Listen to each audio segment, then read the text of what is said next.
چوتھی بات اس آیت کریمہ سے ہمیں یہ معلوم ہوتی ہے کہ بدزبانی اور اسی طرح سختی اس کا نقصان کیا ہوتا ہے. تو اس آیت کریمہ میں یہ بتایا گیا کہ اس کا سب سے بڑا نقصان تو یہ ہے کہ اس سے لوگ جو ہے انسان کے قریب نہیں آتے. جو آدمی بدزبان ہوتا ہے اور سخت بولتا ہے, سختی ہوتی ہے اس کے بولنے میں, تو ایسی صورت میں سب سے بڑا نقصان اس کو یہ پہنچتا ہے کہ لوگ اس سے قریب نہیں آتے, لوگ اس سے نفرت کرتے, بھاگتے ہیں, دور رہتے ہیں. ہمارا آپ نے اس کا مشاہدہ اور تجربہ بھی ہم نے کیا ہوگا. ہم دیکھتے ہیں کہ جو انسان بدزبانی پر اترا رہتا ہے ہمیشہ یا بدزبانی کرتا ہے, تو ایسی صورت میں لوگ اس سے قریب نہیں جاتے, کہتے ہیں بدزبانی کرتا ہے اس لیے ہم اس کے قریب نہیں جاتے. تو یہ ایک بہت بڑا نقصان ہوتا ہے. جیسے اللہ تعالیٰ نے فرمایا اے نبی اگر آپ بدزبان ہوتے یا سخت ہوتے, حالانکہ ایسا ہے نہیں, تو ایسی صورت میں کیا ہوتا ہے لن فضوا من حولک, یہ لوگ آپ کے قریب نہیں آتے, لوگ چھٹ جاتے, آپ سے دور ہو جاتے. تو اس سے ہم اس طرح سے سمجھے کہ اگر کوئی انسان بدزبانی کرے گا اور سختی سے کام لے گا تو لوگ اس سے دور ہو جائیں گے. حالانکہ بدزبانی کرنے والے کس کے بارے میں آپ اللہ تعالیٰ کہہ رہے ہیں؟ رسول اکرم صلی اللہ علیہ وسلم کے بارے میں. اور جو لوگ آپ سے ہٹ جا رہے تھے وہ کون ہے؟ صحابہ کرام. دونوں مقدس ہستیاں ہیں, دونوں مقدس ہستیاں ہیں, لیکن دونوں کے بارے میں یہ بتایا گیا کہ ایسا ہوا تو اس طرح کا معاملہ پیش آ سکتا ہے.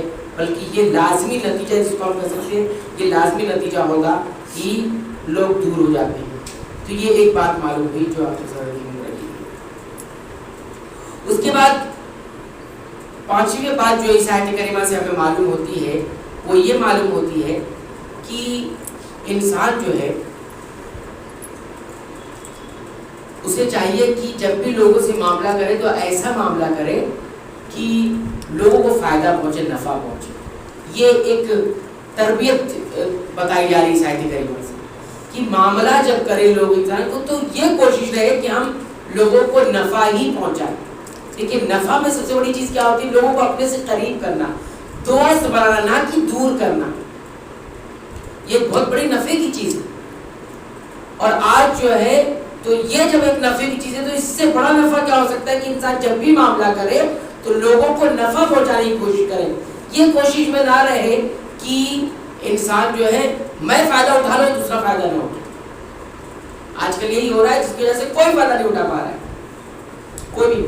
آپ دیکھیے اسلام کا نظام تربیت اتنا بہترین ہے اور نظام محبت اتنا بہترین ہے کہ وہ دعا جو انسان کی غیر موجودگی میں اس کے سامنے نہیں اس کے پیچھے کی جاتی ہے وہ دعا مقبول ہوتی ہے. اسی لیے اہل علم کہتے ہیں کہ انسان کو اپنی دعا مقبول کرانا ہو کہ میری دعا قبول ہو جائے تو وہ کیا کرے معلوم ہے؟ وہ جس چیز کی بھی دعا مانگنا چاہتا ہے یہی چیزیں وہ لوگوں کے حق میں دعا کرنے لگے ان کی غیر موجودگی میں. جیسے کسی کو بیماری ہے, بیمار ہے, شفا نہیں مل رہی ہے, علاج بھی بہت کروا رہا ہے, تو وہ نہ دعاؤں میں اندر یہ شامل کرے کہ اللہ جتنے لوگ بیمار ہیں ان کو شفا عطا فرما, جو لوگ بیماری سے جوجھ رہے ہیں رب العالمین کو بیماری سے شفا عطا فرما. کوئی اگر قرض کے تلے دب گیا ہے, بوجھ بن گیا ہے, مقروض ہو گیا ہے, تو پھر وہ دعا میں کیا شامل کرے؟ اللہ فلاں بھائی بھی قرض میں مقروض ہے, قرض کے تلے بوجھ تلے دب گیا, رب العالمین اس کے قرض کی ادائیگی کی سبیل پیدا فرما دے, اس کو قرض سے نکال دے. تو یہ جو دعائیں اپنے حق میں کروانا چاہتا ہے نا, تو اپنے بھائی جس کے بارے میں اسے معلوم ہے کہ فلاں صاحب جو ہے قرض میں مبتلا ہے, فلاں صاحب فلاں تکلیف میں مبتلا ہے, اس کے لیے دعا کرے. یہ نظام محبت ہے. اور یہ جو غیر موجودگی میں کی گئی دعا حقیقت میں سچی محبت والی دعا ہوتی ہے. اگر انسان دیکھنا ہے کہ میں فلاں سے محبت کرتا ہوں کہ نہیں, میرے دل میں محبت ہے کہ نہیں, تو اپنی دعاؤں کا جائزہ لے, اپنی دعاؤں کا جائزہ لے کہ میں فلاں کے لیے کتنی محبت کرتا ہوں, فلاں کے لیے کتنی دعا کرتا ہوں. اگر دعا میں وہ شخص یاد رہتا ہے اس کا مطلب آپ سے سچی محبت کرتی ہے, اور وہ یاد نہیں رہتا تو آپ کی محبت سچی نہیں ہے. نبی کریم صلی اللہ علیہ وسلم نے فرمایا کہ ایک بھائی اپنے بھائی کے لیے, وہ بھائی چاہے نسبی ہو اور چاہے وہ ایمانی بھائی ہو, اگر دعا کرتا ہے اس کی غیر موجودگی میں, تو ایسی صورت میں اس آدمی کے سر کے پاس ایک فرشتہ رب العالمین کھڑا کر دیتے ہیں جو اسی بات کے لیے مکلف ہوتا ہے کہ جب یہ دعا کرے گا تو اس پر آمین کہیے گا، اور آمین کہنے کے بعد یہ بھی کہیے گا کہ یہ دعا آپ کے حق میں بھی مقبول ہو، یہ دعا آپ کے حق میں بھی مقبول ہو۔ سوچیے یہ سچی محبت ہوتی ہے۔ اس لیے مسلمانوں کو چاہیے کہ اپنی دعاؤں میں کیا اپنے بھائیوں کو یاد رکھتے ہیں۔ صرف اپنے لیے دعا کریں گے تو دعا ضروری نہیں مقبول ہوگی، لیکن جب دوسروں کے حق میں دعا کریں گے تو مقبول ہوگی۔ اسی پر ایک چھوٹا سا مختصر سا عربی کتاب میں ایک لطیفہ آیا ہوا تھا۔ ایک آدمی افطاری کے وقت بیٹھا ہوا دعا مانگ رہا تھا اپنے دوست کے لیے۔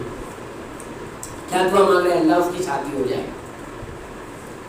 یہ عرب کا قصہ ہے۔ تو بولے دعا مانگ رہا تھا کہ اس کی شادی ہو جائے۔ اس کی بیوی جو ہے وہاں بیٹھی ہوئی تھی، بولی یہ دعا مت مانگو۔ بولے کیوں؟ مجھے معلوم ہے کہ جب دعا کرتے ہیں تو فرشتہ کہتا ہے ان کے ہاتھ میں بھی دعا قبول ہو، ان کے ہاتھ میں بھی دعا مقبول ہے۔ ان کا مزاج اتنا دینی ہے، ٹھیک ہے، یعنی ہر چیز یاد رہتی ہے ان کو کہ فرشتہ یہ کہتا ہے کہ ان کے حق میں بھی یہ دعا مقبول ہو۔ تو بولے نہیں، میں تو دعا تو اپنے بھائی کے حق میں مانگ رہا ہوں۔ بولے مجھے معلوم ہے کس کے حق میں مانگ رہا ہوں دعا۔ تو کہنے کا مقصود یہ، تو ایک لطیفے والی بات ہے، ان کو کہنے کا مقصود یہ ہے کہ عورتوں کو، یعنی جو دیندار خواتین ہوتی ہیں ان کو یہ سب حدیثیں یاد ہوتی ہیں، اور ہم کو بھی چھوٹی چھوٹی چیزیں یاد رکھنی چاہیے اور حساب سے۔ تو کہنے کا مقصود یہ ہے کہ اس آیت کریمہ میں یہ تربیت دی گئی ہے کہ ہم انسان سے جب معاملہ کریں تو اپنا ہی فائدہ نہیں سوچیں، دوسروں کا جب فائدہ چاہو گے تو اللہ تعالیٰ آپ کا فائدہ کریں گے، آپ کو نفع پہنچائیں گے۔ یہ چیزیں دھیرے دھیرے کم ہوتی جا رہی ہے۔ انسان صرف اپنا ہوتے جا رہا ہے، اپنا ہوتے جا رہا ہے۔ کسی بھی نظام و سسٹم میں دیکھو میرا پورا ہو جائے بس، باقی کسی کو سوچتا بھی نہیں کہ کوئی تکلیف میں ہے تو میں اپنی تھوڑی سی تک اس کو اس کے ہیلپ کر دوں، اس کی مدد کر دوں۔ یہ بھی اب سوچنے سے لوگ قاصر ہو رہے ہیں دھیرے دھیرے۔ یہ بہت ہی خطرناک صورتحال ہمارے یہاں سماج میں ہوتی جا رہی ہے، اور مسلمانوں میں ہو جائے تو اور خطرناک صورتحال ہے۔ کم سے کم مسلمانوں میں یہ چیز نہیں ہونی چاہیے، غیروں کے اندر یہ چیز تو موجود ہے، ہمارے اندر یہ کیسی چیز چلی جا رہی ہے سمجھ میں نہیں آتی ہے بات۔ اتنا ہم جو ہے دور ہوتے جا رہے ہیں نبی کی تربیت سے۔ تو یہ ایک بات معلوم ہوئی، یہ پانچویں بات ہوگی، اور بھی باتیں انشاءاللہ آئندہ درس میں ہم کریں گے۔ اللہ تعالیٰ سے دعا ہے کہ رب العالمین تو ہمیں ان باتوں کو یاد رکھنے کی توفیق عنایت فرما، ان پر غور کرنے کی توفیق عنایت فرما، اور اسے اپنے اعمال میں داخل کرنے کی توفیق عنایت فرما، اور دوسروں تک پہنچانے کی بھی توفیق عنایت فرما۔ آمین۔ وآخر دعوانا ان الحمد للہ رب العالمین۔